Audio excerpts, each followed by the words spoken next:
Tissue বা ঢিলা ব্যবহার না করলে নামাজ পড়লে হবে কিনা একটু জানাবেন। আপনি সফরে আছেন কিন্তু সফরের নিয়মে কসর না পড়ে নর্মালি নামাজ পড়লে তার নামাজ হবে কিনা। পিতা যদি হারাম ভাবে ইনকাম করো, ইনকাম কি পরিহার অন্যদের জন্য হারাম হবে? জুমার দিন অনেকে মৃত্যু ব্যক্তির দোয়া করার জন্য মিষ্টি নিয়ে আসে, সেটা খাওয়া যায় কিনা। 4 রাকাত বিশিষ্ট নামাজের প্রথম বৈঠকে তাশাহুদের পর দুরূদ পড়ে ফেললে করণীয় কি? তখন নিচে জুব্বা পরা কি জায়েজ আছে?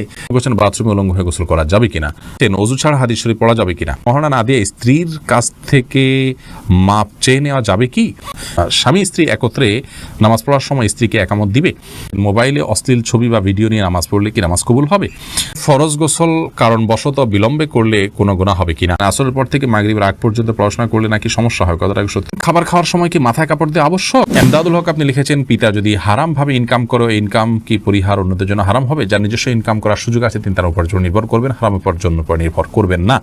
যদি অন্য কোনো উপার্জন না থাকে তাহলে সেক্ষেত্রে বিকল্প হিসাবে ছোট শিশু আছে, নিরুপায় আছে, আপনি আপনার জন্য এটা জায়েজ হবে। শহীদুল ইসলাম লিখেছেন জুমার দিন অনেকে মৃত্যু ব্যক্তির দোয়া করার জন্য মিষ্টি নিয়ে আসে, সেটা খাওয়া যায় কিনা। মিষ্টি খাওয়াতে কোনো অসুবিধা নেই, তবে দোয়া করার পর মানুষকে মিষ্টি খাওয়ানো এটা আসলে কোন হাদিস নির্দিষ্ট কোনো বিষয় নয়। এমনি দোয়া করলাম, আমরা দোয়া চাইলাম, কেউ দোয়া করলো, এটা ভিন্ন কথা। কিন্তু দোয়া করার পর তাকে মিষ্টি দেয়া এটা আমাদের দেশীয় কালচার, এবং এটা অনেকটা দোয়ার বিনিময় কেন জানি মনে হচ্ছে। মৃত ব্যক্তির জন্য দোয়া করার পর পয়সা নেওয়াও জায়েজ নাই, কোনো বিনিময় নেওয়া জায়েজ নাই। এটা বিনিময় আপনি না বললেও যে ঠিক আছে উপস্থিত মানুষদের জন্য হাদিয়া সেই হিসাবে এটা খাওয়া জায়েজ আছে, যে কেউ দোয়া করুক বা না করে মসজিদে যারা আছে সবাইকে খাবার দিলাম, সবাইকে একটু মিষ্টি খাওয়ালাম যাতে মৃত ব্যক্তির সওয়াব পায়, সেই উদ্দেশ্যে তিনি করলে এটা গুনাহ হবে না সন্দেহাতীতভাবে।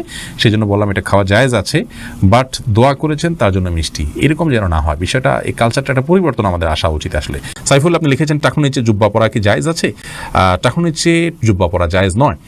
আপনারা অনেক সৌদিয়ানদেরকে দেখেন তারা টাকুর নিচে জুব্বা পরে, মাথায় টুপি পরে, আবার উপরে একটা আপনাদের শেখরা যেরকম রুমাল পরে ওটা রুমালও পরে। তো এটা দেখে আপনারা হয়তো মনে করেন যে এই জুব্বা পরা বোধহয় জায়েজ আছে। না ভাই, মা আসফাল মিনাল কাবাইনি মিনাল ইজারি ফিন্নার, নবী ইসলামের কোনো হাদিস আছে মা আসফাল মিনাল কাবাইনি ফিন্নার, উপরের দিক থেকে যে সমস্ত পোশাকগুলো যায় সেটা লুঙ্গি হোক, জুব্বা হোক, এমনকি পায়জামাও যদি হয়, সেটা যেগুলো উপরে পড়ার সেগুলো যদি টাকুর নিচে যায় সেটা হারাম হবে। আর যেগুলো থাকেই টাকুন থেকে নিচের অংশ যেমন মোজা, সেটা জায়েজ হবে। বা মোজার সাথে যদি আপনার পাজামা বা প্যান্ট ওরকম অ্যাটাচ থাকে, ওরকম অনেকে ডিউটি পোশাক হিসাবে থাকে, সেগুলো থাকলে সেটা জায়েজ হবে। বেলাল হোসেন জানতে চেয়েছেন 4 রাকাত বিশিষ্ট নামাজের প্রথম বৈঠকে তাশাহুদের পর দুরূদ পড়ে ফেললে করণীয় কি? হানাফি মাযহাব অনুযায়ী আল্লাহুম্মা সাল্লি আলা মুহাম্মাদ এই পর্যন্ত পড়ে ফেললে আপনি সিজদা সাউ দিবেন। অন্যান্য অনেক উলামা ইকরাম অবশ্য বলেন যে না, এই কারণে সিজদা সাউ দিতে হবে না। বিশেষ করে আরবি স্কলাররা বলেন যে না, এই জন্য সিজদা সাউ দিতে হবে না। সৌদি আরব উলামা ইকরাম সহ অনেকেই বলেন। মোহাম্মদ ইসলাম রুবেল আপনি প্রশ্ন করছেন বাথরুমে উলঙ্গ হয়ে গোসল করা যাবে কিনা। ভাই রুবেল, বাথরুমে উলঙ্গ হয়ে যদি কেউ গোসল করেন তাহলে তাতে কোনো বড় গুনাহ বা কবিরা গুনাহ হবে না, বড় কোনো পাপ হবে না। তবে এই কাজটি অনুত্তম এবং ভালো নয় আমাদের জন্য, জাস্ট এইটুকু আমরা বলতে পারি। কিন্তু আপনার এর কারণে কোনো বড় গুনাহ হয়ে যাবে ব্যাপারটি এরকম না। বিশেষ ওজোরের কারণে যদি আপনার বিবস্ত্র হতে হয় আপনার জন্য সেটা জায়েজ রয়েছে। এবং নয়বার রহমাহুল্লাহ সহিহ মুসলিমের সরার মধ্যে তিনি ব্যাখ্যার মধ্যে তিনি লিখেছেন যে গোসল করার সময় লুঙ্গি বা গামছা বা এই জাতীয় কোনো কিছু দিয়ে গোসল করাটা হলো উত্তম, এতে কোনো সন্দেহ নেই। তবে যদি প্রয়োজন হয় তাহলে সেক্ষেত্রে উন্মুক্ত করে, অর্থাৎ আপনার সম্পূর্ণ বিবস্ত্র হয়ে গোসল করা জায়েজ আছে। একটি হাদিস এরকম রয়েছে, নবী সাল্লাল্লাহু আলাইহি ওয়াসাল্লাম বলেছেন যে আল্লাহ তাআলাকে কেউ যদি নাও দেখে তো আল্লাহ তাআলাকে অন্তত লজ্জা করা উচিত, লজ্জাশীলতা থাকা উচিত। এই জন্য এরকমটি প্রয়োজন হলে করা যাবে, আর প্রয়োজন ছাড়া এরকম করাটা অনুচিত, অনুত্তম, ভালো কাজ নয়। প্রয়োজন হলে করা যাবে। তার আরেকটা দলিল হলো সহিহ বুখারীতে বর্ণিত হয়েছে যে আইয়ুব আলাইহিস সালাম তিনি একবার সমস্ত কাপড় চোপড় খুলে তারপর গোসল করেছেন।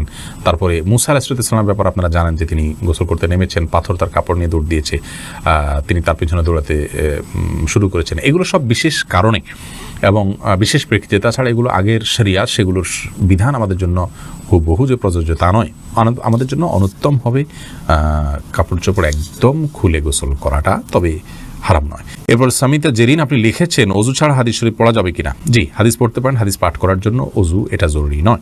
ইসলামিক বই পুস্তক পড়ার জন্য অজু জরুরি নয়। অজু জরুরি হবে কোরআন কারীম যখন স্পর্শ করবেন পাঠ করার সময়, সেটি মুখস্থ পড়লে কোরআন শরীফ তেলাওয়াত করার জন্য আপনার মুখস্থ অজু থাকা জরুরি নয়। আর রাশেদ খান লিখেছেন মহারণা না দিয়ে স্ত্রীর কাছ থেকে মাপ চেয়ে নেওয়া যাবে কি।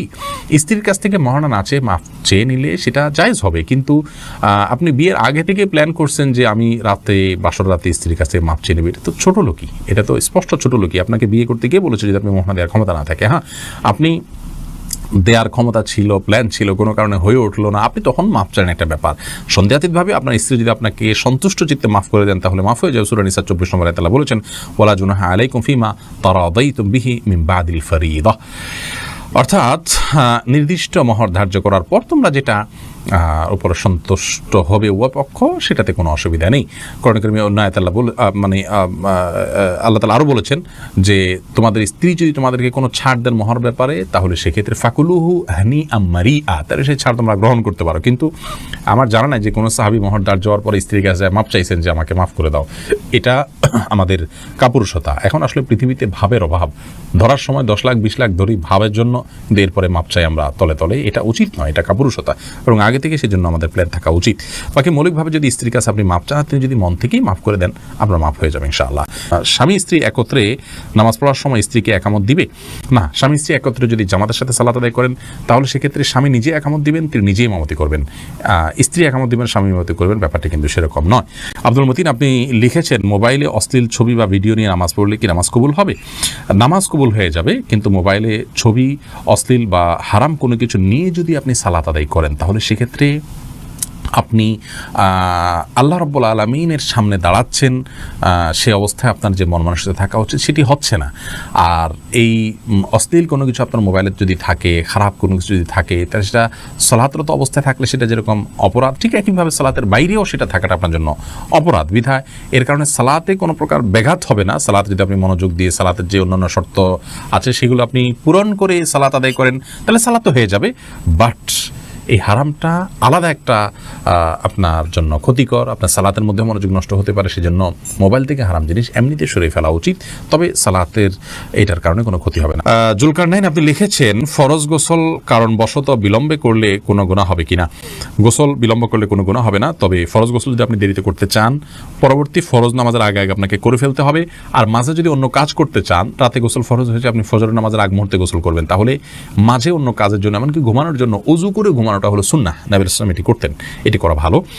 বাকি গোসল তৎক্ষণাৎ করে ফেলতে হবে, কোনো বাধ্যবাধকতা নেই। গোসল, ফরজ গোসল না করে অন্য কাজ কাম করলে মেয়েদের উপরে অনেক রকমের প্রেশার আমাদের সমাজ থেকে আসে, তো এটা উচিত নয়। এটা ছেলে মেয়ে সবার জন্য ইসলাম জায়েজ রেখেছে, ওযু করে তিনি অন্য কাজ করতে পারেন, কিন্তু যথাসম্ভব দ্রুত ফরজ গোসল করে, ফরজ যেহেতু রয়েছে দ্রুত গোসল করে ফেলতে পারে, সেটা ভালো।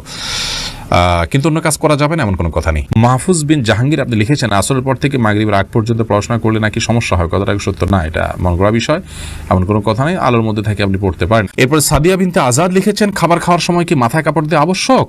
না বোন, খাবার খাওয়ার সময় আমরা মাথায় কাপড় দিতে বাধ্য নই, কারণ হাদিস আমাদেরকে এরকম কোনো নির্দেশ দেয় না যে ছেলে হোক মেয়ে হোক, নারী হোক পুরুষ হোক, খাবার সময় আমাদেরকে টুপি দিতে হবে। অনেকে দেখা যায় খেতে বসলে টুপিটা তালাশ করে, আমার টুপিটা দাও, আমি খেতে বসবো।